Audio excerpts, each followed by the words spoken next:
On the docket tonight, one of the most gruesome and disturbing cases that we are tracking here on Closing Arguments. Taylor Schabusiness is the name of the defendant. She's from Green Bay, Wisconsin.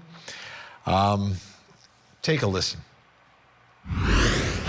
Taylor Schabusiness, the woman accused of killing a man, violently attacked her own attorney during a competency hearing. Just prior to the attack, the judge had postponed her trial until May 15th. She's accused of killing a man last year in his Green Bay home and later dismembering his body. She's charged with first-degree intentional homicide, mutilating a corpse, and third-degree sexual assault.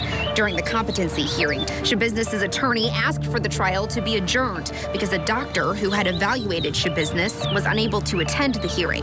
The judge agreed to push back the trial until the middle of May, at which point Schabusiness attacked her own attorney, as seen in this stunning video.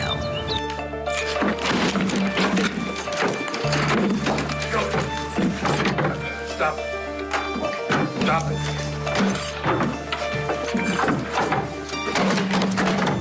Officers restrained her and removed her from the courtroom. The judge ultimately decided to reschedule the competency hearing to March 6th. In Green Bay, Noelle Friel, NBC 26. So she's charged with the murder. She's also charged with sexually assaulting the corpse. She's also charged with dismembering the corpse and leaving the head of the victim in a bucket in his mom's basement. Sick stuff. So what is the defense here? How do you defend this? Well, our great producer, Cody Thomas, was going through some of the papers and filings in the case and came across what the defense is going to argue here to try to get out from under some of these charges, including those sexual assault charges. Take a listen. Christopher T. Froelich, on behalf of the defendant Taylor Schabusiness, moves the court to formally dismiss the charge in count 3, third-degree sexual assault, due to lack of evidence. Third-degree sexual assault, as defined, is committed by someone who has sexual intercourse with another person without consent. Sexual intercourse is defined by any intrusion, however slight, by any part of a person's body or of any object into the genital or anal opening of another. The state alleges that a sex toy was placed into the anus of the alleged victim, yet the state lab report yields an inconclusive result for DNA evidence. Any claims that the defendant placed a sex toy into the anal opening of the deceased is without merit based on the state of Wisconsin Lab of Hygiene reports. The defense also argues the victim was not a person at the time of the alleged incident, as he was deceased. The defense asserts that once the person is deceased, they are no longer a person as defined under the jury instructions and statute. The defense argues that the victim's penis was detached from his body and found on February 23, 2022, when law enforcement came to the home at Stony Brook Lane. There were apparently other alleged body parts found in a Jimmy Choo bag, in an Under Armour bag, and in a crock pot box found in the Chrysler minivan. The defense argues that it would be unlikely and almost impossible for any sexual assault to occur with how dismembered the body was when found. The penis was not attached to the body and was therefore unable to function due to its condition. Let's bring in the think tank. Is this defense going to fly? Nima Romani, what do you think? It might actually have a chance. It's not going to matter a whole lot because it's a lesser offense, but it's one of those law school hypotheticals. If the victim is dead, did Schabusiness actually commit sexual assault, because it's got to be a living person? So it's really going to depend on Wisconsin law and how they interpret it. But obviously, we know the more serious charges are there, the murder, the tampering with a corpse, and no matter what, this defendant is going to go down for a long time. These insanity defenses are very difficult. I mean, she killed him with a chain. I mean, it's such a gruesome murder that she's not going to get away with this one. And the good thing for her defense lawyer, after that attack, he was able to get off the case. So good for him.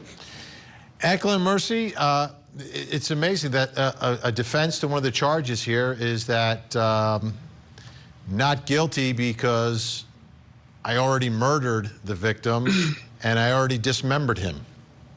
Yeah, well, you know, as a defense attorney, you have to take all of your defenses. I think that they're actually waiting. If I was a defense attorney here, you need a psychosexual evaluation. You need a psychological evaluation.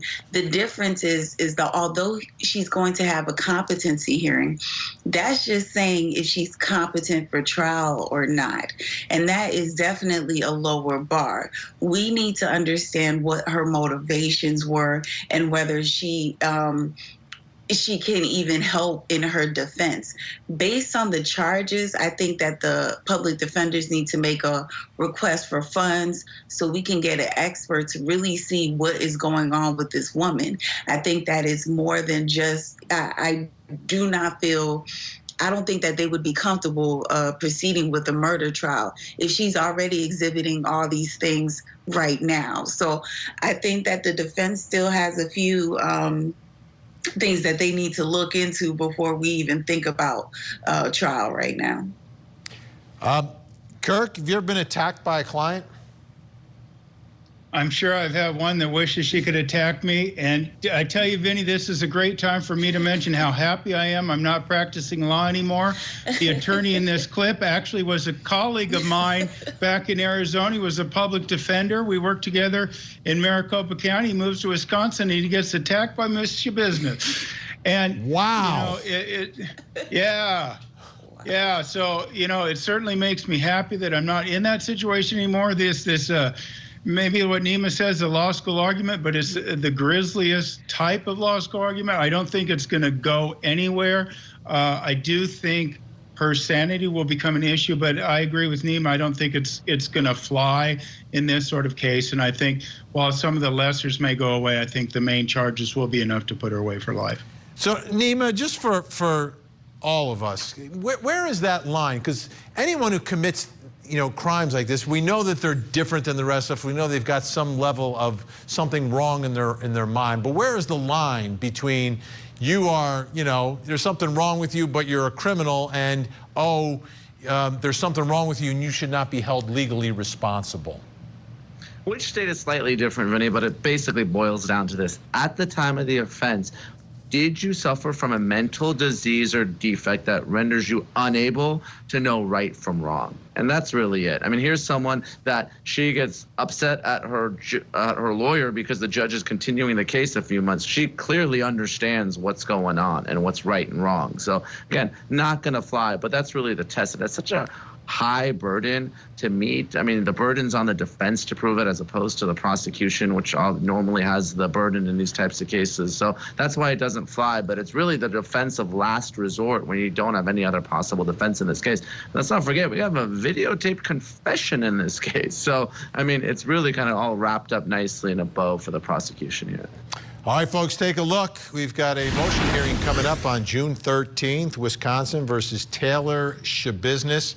One of the darkest cases that we're tracking here on your front row seat to justice.